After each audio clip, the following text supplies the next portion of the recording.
नमस्कार. मी रोहित वाडेले. आम्ही निरोगी भारत अभियानमध्ये काम करत असताना या ताईंच्या यश अमृत ज्यूसची बॉटल दिली होती. तर एक ताई स्वतः सांगतील की त्या ताईंनी किती हॉस्पिटल केले होते आणि कुठं कुठं गेले होते आणि बाळाला काय रिझल्ट आलेला आहे हे ताई स्वतः सांगतील. किंवा ऐकूया त्या ताई नाव सांगते. नाही ताई तुमचं नाव सांगा. माझं नाव भावना महेंद्र देवरे, राहणार मस्जिद. हा माझा मुलगा आहे. आम्ही याला दवाखान्यात भरपूर दवाखाने केले. ते सुरतला घेऊन गेलो.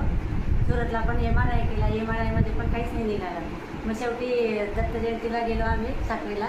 तर साखरेला हे काका भेटले आम्हाला, व्यावसायिक काका, की त्यांनी सांगितलं की या पोराला काय प्रॉब्लेम आहे बा असं. मग आम्ही सांगितलं की सगळं दवाखाने वगैरे सगळं दाखवलं, रिपोर्ट वगैरे सगळं क्लिअर निघत आहे, पण चालायचा प्रॉब्लेम काही हे होत नाही बा. मग एक काकांनी अमृत ज्यूसचं सांगितलं नाव की अमृत ज्यूस पाजा बा, त्याच्यामुळे लवकर कवर होत नाही. किती दिवस झाले? किती दिवस झाले तुम्हाला अमृत ज्यूस पिऊन? किती 2-4 महिने झाले. 3 बाटल्या. दीड महिना. ही तिसरी बाटली चालू आहे. 2 दीड बाटल्या तिसरी बॉटल चालू. दीड महिना. आणि किती वर्षापासून त्रास होत आहे? याला काय आधी लहानपणापासून लहानपणापासून त्रास होतो. तर ताई ही बॉटल